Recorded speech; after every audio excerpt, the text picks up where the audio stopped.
Dios les bendiga, bienvenido a la Biblia en un año, día número 236. Estamos en el libro de los Salmos y vamos a estar considerando los capítulos 34, 35 y 36. El Salmo 34 fue escrito por David luego de que mudara su semblante frente a Abimelech cuando huía de Saúl.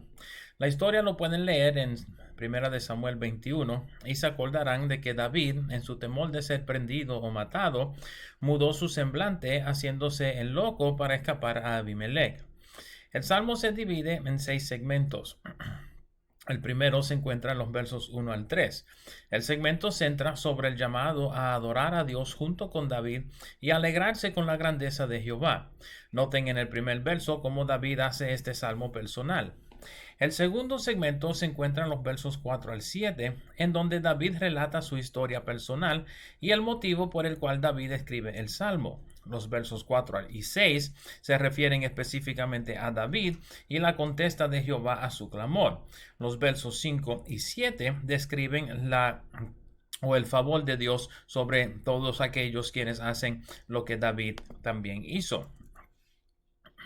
Noten el verso 7, cuál es uno de los versos más reconocidos de este salmo, en conjunto también con el primero y tercero que ya cubrimos. El tercer segmento se encuentra en los versos 8 al 10. El segmento centra sobre un llamado a todos a probar de la benignidad de Dios.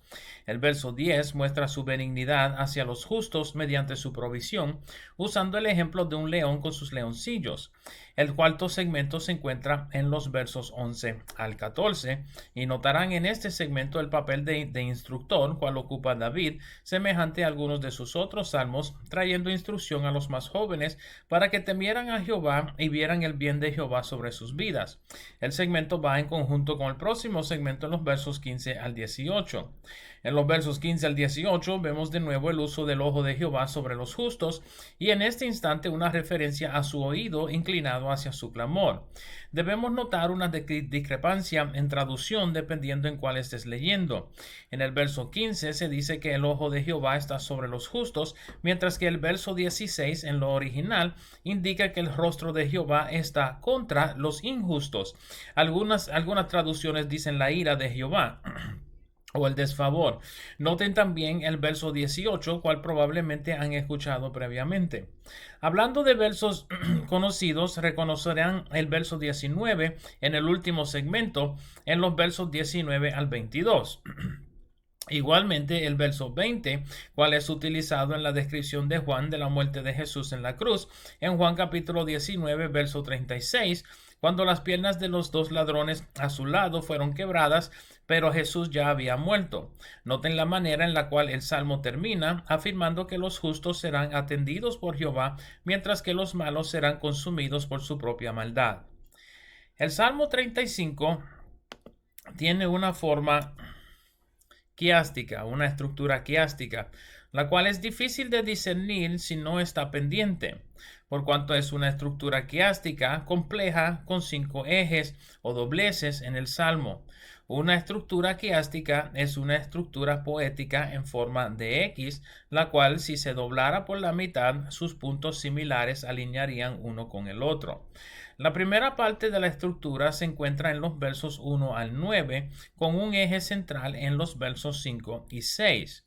Un segundo eje se encuentra en la primera parte del verso 10 y una segunda estructura quiástica se encuentra desde la segunda línea del verso 10 hasta el verso 17, con un tercer eje en la segunda parte del verso 13. La segunda mitad del capítulo contiene 2 segmentos quiásticas adicionales. El primero, cual es actualmente el cuarto en el Salmo, se encuentra en los versos 19 al 27, con el eje en la segunda parte del verso 23.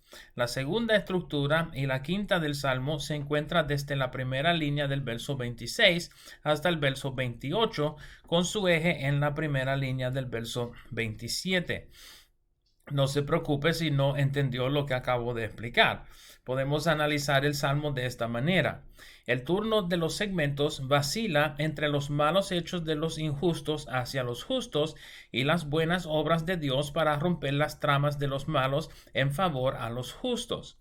Sin mirar todo el salmo en detalle, podemos considerar, por ejemplo, que en la primera estructura quiástica, la segunda línea del verso 3 va en conjunto con el verso 9. El verso 4 va en línea con los versos 7 y 8. El eje o punto central de la estructura son los versos 5 y 6, los cuales relacionan uno con el otro. El salmo como tal trata acerca del clamor de un justo para la protección divina de su alma y de su cuerpo, de los tramos de los injustos contra él. Deben notar de nuevo en los versos 10 al 16 que quienes se pusieron en contra de David eran previos amigos y compañeros. Mientras que David ayunaba por ellos y vestía de cilicio en su luto cuando estos estuvieron en problemas, estos mismos se burlaban de él y le devolvieron mal por bien. Deben notar la manera en la cual David describe su clamor a Jehová y la manera en la cual haría público su salvación y adoración a él.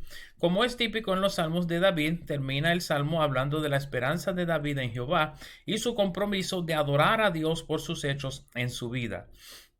Lo primero que debemos notar del capítulo 36 es su título. No tan solo menciona a David como el autor, pero se refiere a él como siervo de Jehová. Esto es interesante por cuanto pudiera indicar que David escribiera este salmo antes de haber sido rey o que fuera lo suficiente humilde, como vemos en sus salmos, de reconocer que, aunque fuera rey, era solo un siervo de Jehová. El salmo tiene 4 segmentos. El primero de los 4 se encuentra en los versos 1 al 4. El segmento presenta la iniquidad como hablando a los cínicos de corazón, convenciéndoles a hacer lo malo. Tales conversaciones con la iniquidad hacen al impío arrogante en su corazón y lo inclinan hacia la maldad. El segundo segmento está en los versos 5 y 6, los cuales contrastan la iniquidad con el amor y la justicia firmes de Jehová. La indicación es que mientras los inicuos siguen los caminos de la iniquidad, Jehová llena toda la tierra con su amor y justicia. De tal manera, no hay excusa alguna por la cual seguir la iniquidad. El tercer segmento se encuentra en los versos 7 al 9 y describe en contraste a los impíos, los justos tomando refugio en la sombra de las alas de Jehová. Deben notar que esto es figurativo, no literal. Noten la abundancia de la casa de Jehová, espiritual, no el templo, en el verso 8. En el verso 9 deben notar el motivo de luz y salvación comunes a los salmos de David. El último segmento se encuentra en los versos 10 al 12. El salmo termina con el clamor de David a Jehová para que no le dejara sujetarse al camino de la iniquidad. En contraste, los malvados se encuentran caídos sin poder levantarse. Estos han sido los capítulos 34, 35 y 36 del libro de los Salmos. Espero el video les sea de provecho y nos veremos por esta parte otra vez mañana. Dios me los bendiga, Dios le guarde.